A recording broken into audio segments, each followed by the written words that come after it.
Good morning, everybody. Welcome to the Seaweed Generation podcast. Today we are welcoming Dr. Curtis Charles, the Director of Academic Affairs at the University of the West Indies Five Islands campus. Curtis has many degrees. He's got a BA in architecture from Howard University, a master's in architectural science from MIT, a master's in predictive analysis from Northwestern University, and a PhD in higher education administration from Morgan State University. And he is a driving force in Antigua and Barbuda, where he's very passionate about the fourth industrial revolution and bringing it to the Caribbean. So Curtis, thank you so much for joining us today. We're very excited to chat to you and hear about your visions for the future. Okay, welcome. I am excited to be here as well. Thank you.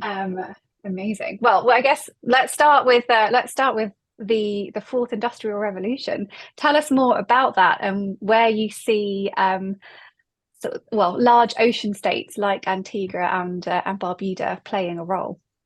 Yeah, and I'm glad you phrased it as large ocean states because, in May, next month, we have the fourth, I think it's every 10 years, they have the Small Island Development States Conference. So from now until May, everything we're going to hear on the radio is Small Island Development States and really is large oceans development states. So for me, the fourth industrial revolution is extremely important for a number of reasons. One, I'm from the Caribbean, and as you know, I'm from Trinidad, and having spent all of my career in the US, from faculty to university president, going through the ranks, and having spent time in both corporate, Microsoft, IBM, as well as DoD contracting. When I came to the university, my job was to build the academic enterprise. And I didn't think that you could build the academic enterprise without understanding where you were born and when you were born. I think it's really, really important when you were born. We were born in 2019, which was the midst of the fourth industrial revolution. UWI is 75 years old. So we can't say that we want to develop academic programs at 75 years old. We have to say that, look, I am born in the midst of the fourth industrial revolution. So therefore, we need to be focused on that and laser focused and focus on things like artificial intelligence, machine learning, cloud computing, Internet of Things. So all those items that I was deep involved in working at Microsoft as a solution architect with a data science background and working with customers, working with universities, as well as DoD and public sector clients, showing them how to digitally transform themselves. So it would have been difficult to come to the Caribbean and say, well, I didn't know all that existed. That being the case, it's you're pushing against the tide, right? Because here I am, I spent all my career, I left home at 18, spent all my career in the US, coming and talking about the fourth industrial revolution. You're gonna move some people's cheese, right? And people don't like you to move the cheese. So to me, when I came in, I said, look, we have three academic schools. We have the School of Business and Management, we have the School of Health and Behavioral Sciences, and the School of Humanities and Education. And I was talking to the principal and I said, well, what about artificial intelligence? There was no university campus of the five. We did the fifth and youngest campus. No one was talking about artificial intelligence. So I said, he said, why don't you do a paper? Everything at UWI, you have to do a paper to get it approved. You must do a paper. Somebody had to read a paper, and then that's just it all. So I wrote the paper, and we were having a discussion, and he said, well, why don't we go for the school? So I pulled together probably like 20 of my colleagues from the US, the Caribbean, and Europe, and some of my colleagues who are into artificial intelligence and education. And we met for probably like a year, and we developed the structure for the School of Science, Computing, and Artificial Intelligence. I just to give you an example of how you move people cheese. We got a lot of heartache for having the word artificial intelligence in there, right? Because the hardcore computer scientist says that artificial intelligence is a sub of computer science. I says, well, you're doing, so I said, well, we know that, but we didn't ask you what we should name the school. It is our prerogative to name the school. We got it approved, and we named the School of Science, Computing, and Artificial Intelligence. And the purpose of that, as it relates to the fourth industrial revolution, is not just to produce students who ultimately will be keen and knowledgeable in artificial intelligence, but to be a catalytic in the sense that every student should be able to graduate data literate. So if I'm in business and finance, I should be able to come and understand business intelligence and understand data analytics.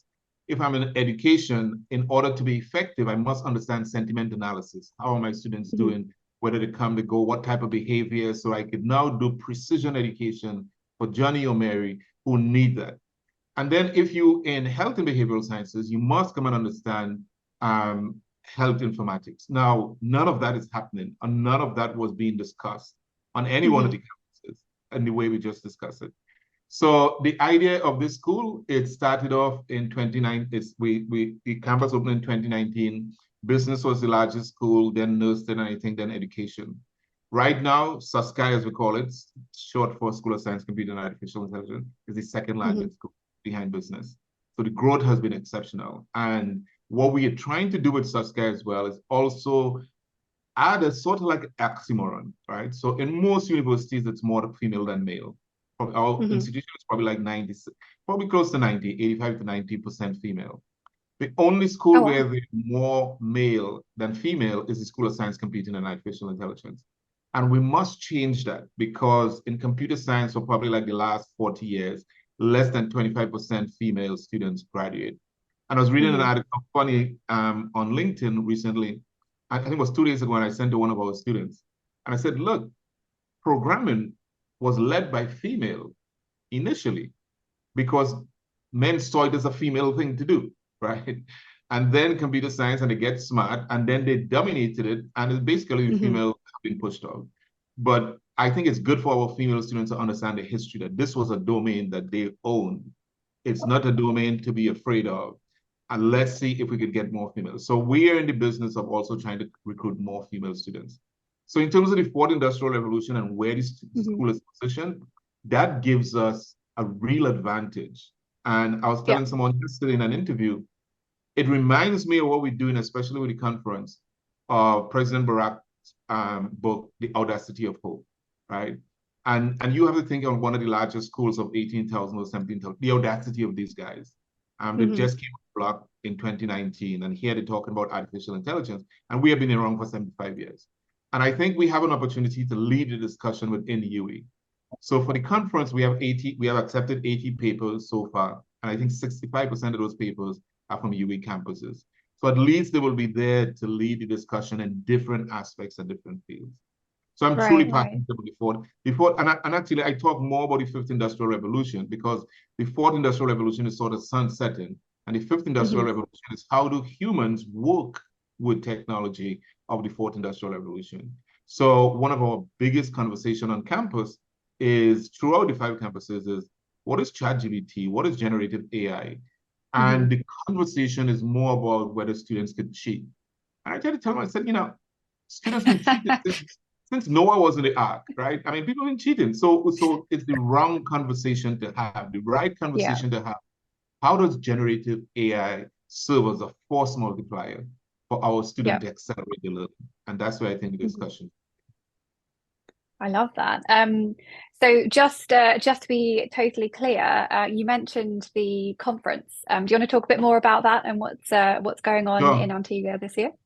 So part of the plan, 2 years ago, we got a charge to develop actually, I would say I came in 2020, and one of my strategic priorities, I had a strategic plan, academic strategic plan 2020-2023.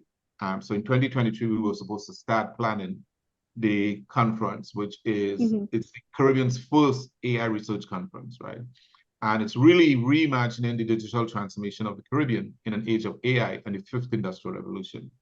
One of the things we started off with a very simple concept that there have to be Trinidadians and Jamaicans and Caribbean people everywhere in major tech firms. In Caribbean, we raise up to, what, I'm not going to tell Mike it's my idea, because if I tell Mike my idea, Mike might steal my idea. He'll steal it. He will steal your idea. But I will be witness and I will stop him from stealing your idea. Why do I have to steal the idea?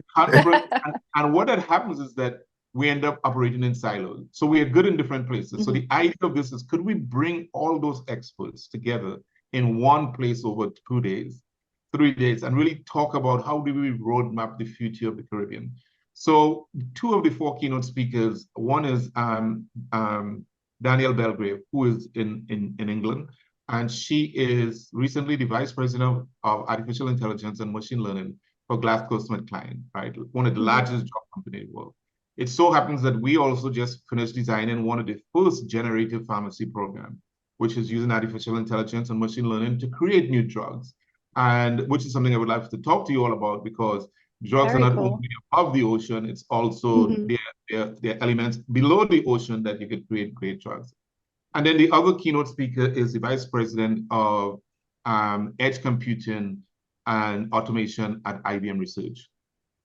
Beyond that, we have the United Nations have a panel, an international panel on artificial intelligence that advises them. One of our faculty happens to be representing the Caribbean. I mean, we have a vast group of really smart people.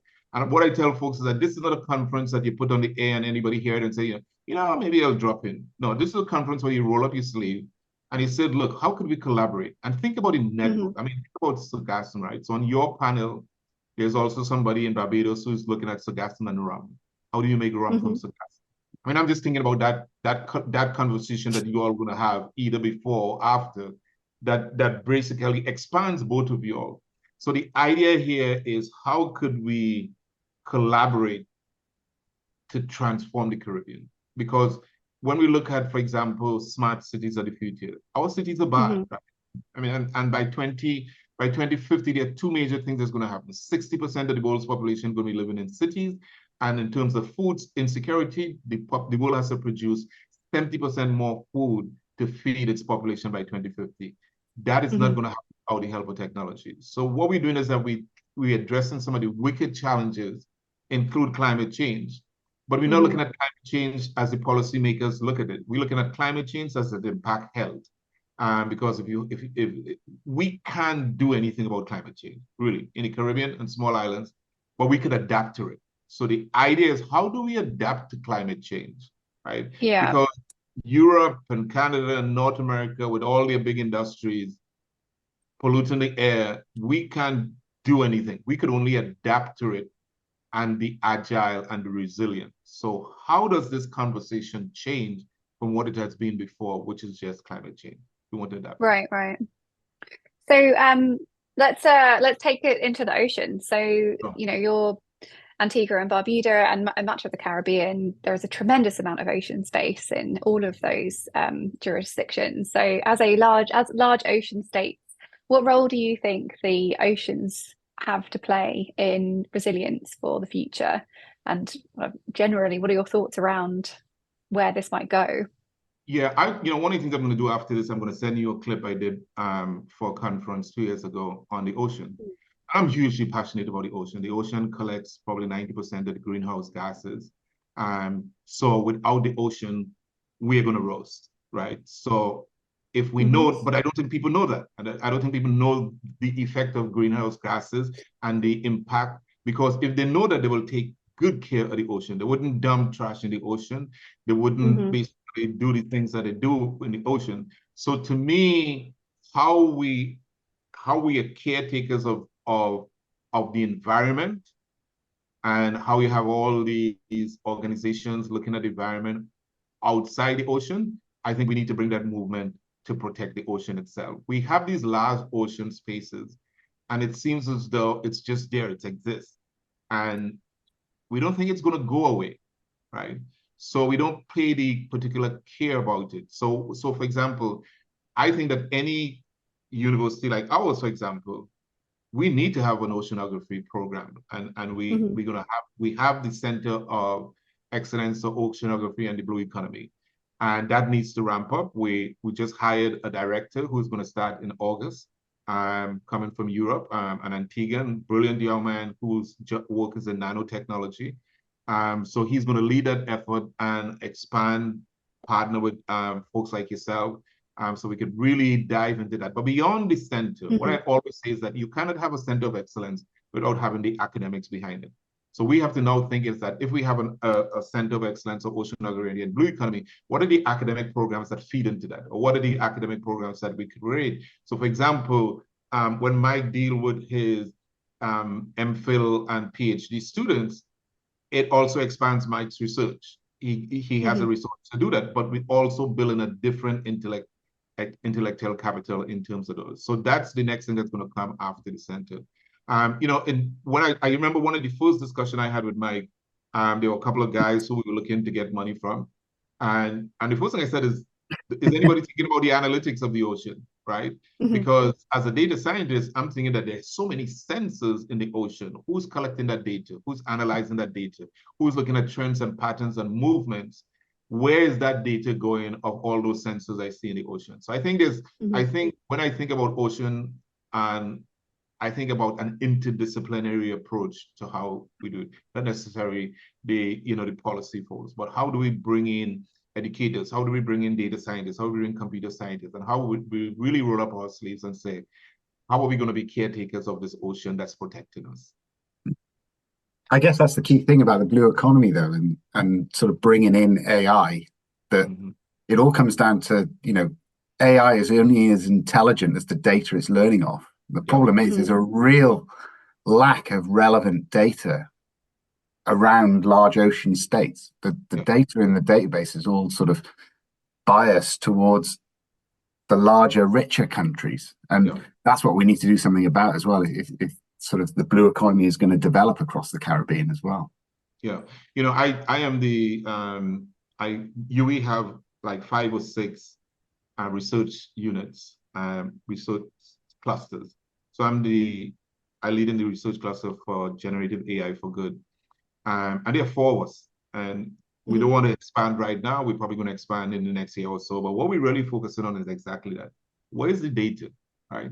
So we're writing a paper right now for PAHO, publication that's coming out. And we are focusing on cervical cancer. Interesting, right? So there's a young lady in Antigua, you're going to meet her at the conference, called Dr. Tulak. And she's an OBGYN, very, very young, but very passionate of how do we curb cervical cancer among women. And so she approached us like 2 years ago and said, look, you all have the School of Science, Computer, and Artificial Intelligence. Could we use artificial intelligence? And she has been persistent. So when we had the opportunity to do this article, I said, well, look, let's call in Dr. Tulak. So remember, our article is based on data in healthcare.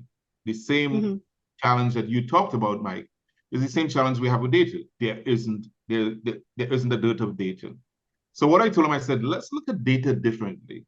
In corporate, when I was at Microsoft, when I was at IBM, we use a customer journey map, right? So imagine a customer journey map is like a graph, a sine graph that goes up and down. What you're really looking at the customer journey map is what are all the nodes in which you interact with the patient in the case of cervical cancer. So number one is probably screening. You're probably going to have education. You probably, after education, you're probably going to have diagnose.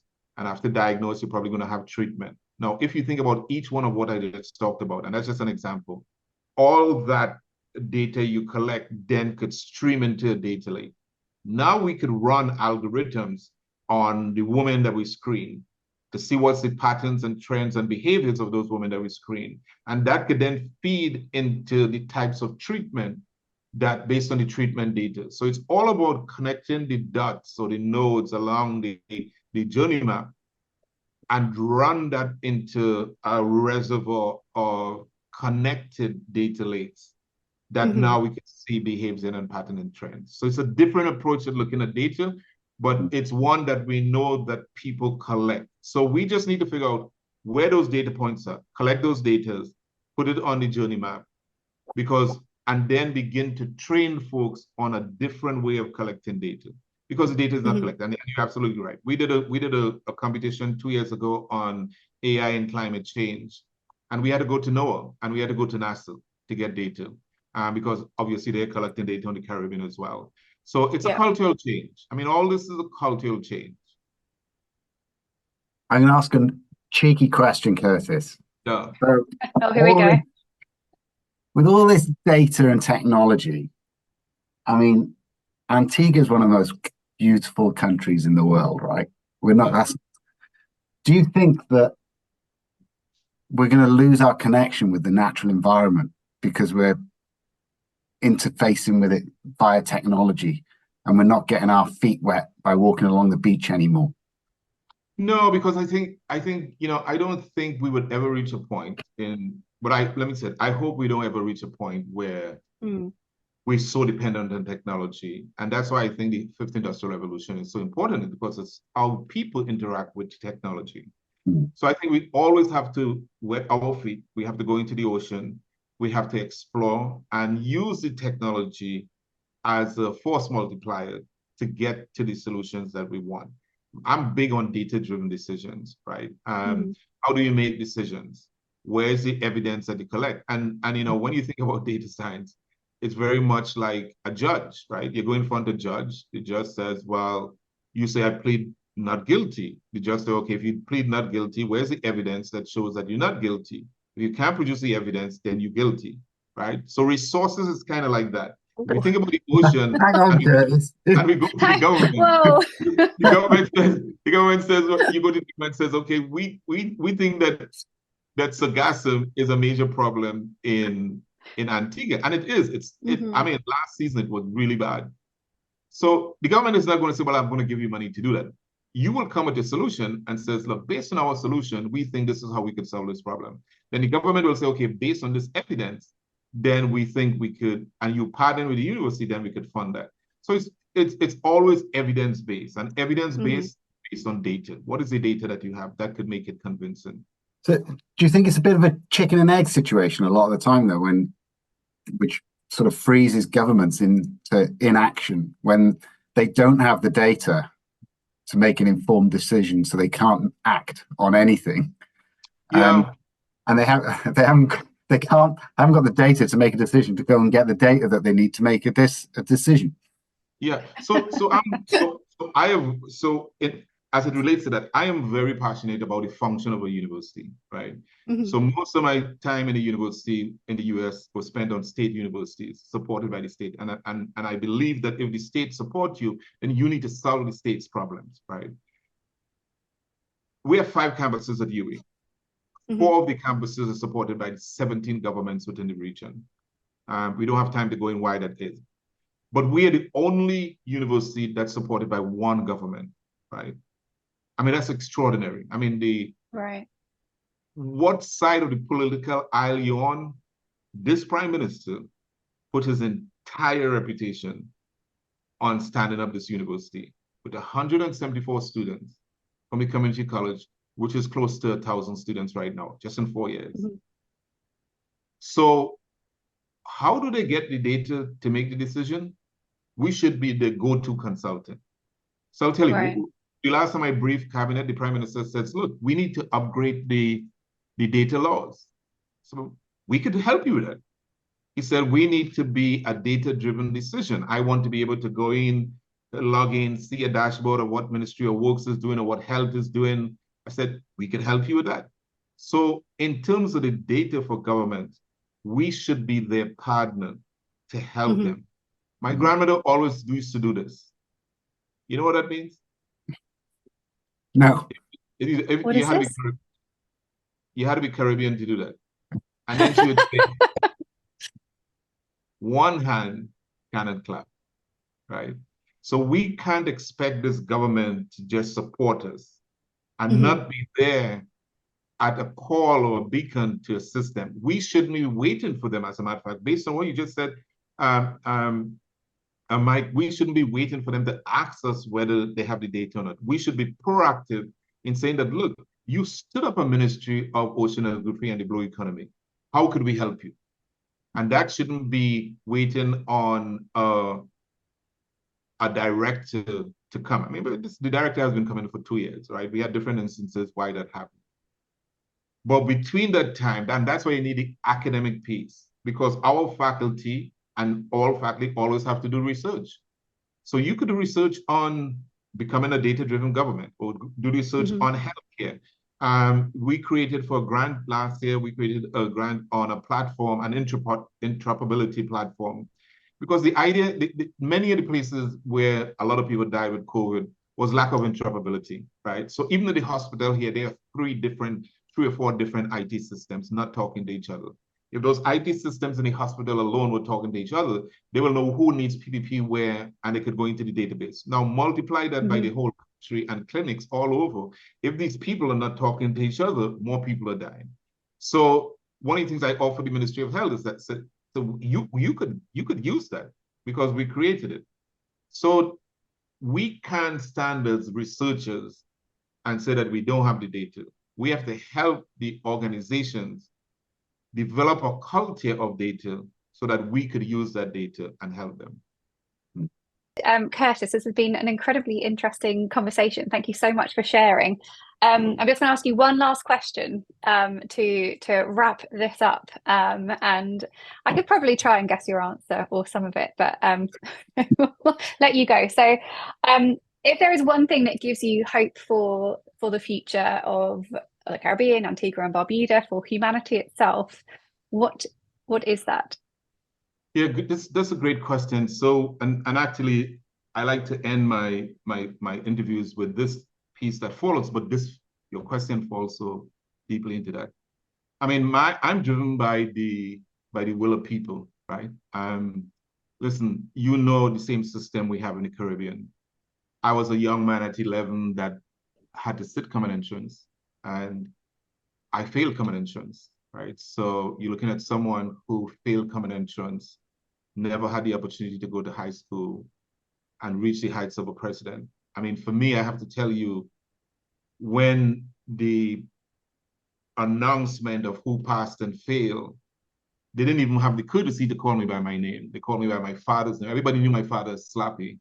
So they said, Slappy's son failed. And there were only 3 people in my class that failed. And I felt like the earth could have just opened up and swallowed me. And that's why my belief in people is so important. So from 11 to 14, you had to remain in primary school. And then from 14 to 17, I did everything possible to be legal. I could sew anything that you wear, anything that you have on or Mike have on. I learned to sew.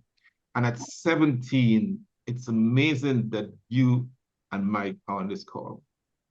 At 17, Dr. Stella Joseph had just married a Trinidadian. It was pure English. And she came to Trinidad. And it so happened that she got a job as a teacher in one of the common entrance schools, one of the high schools. And I believe, I don't know what people believe in, but I believe my life has been impacted by angels.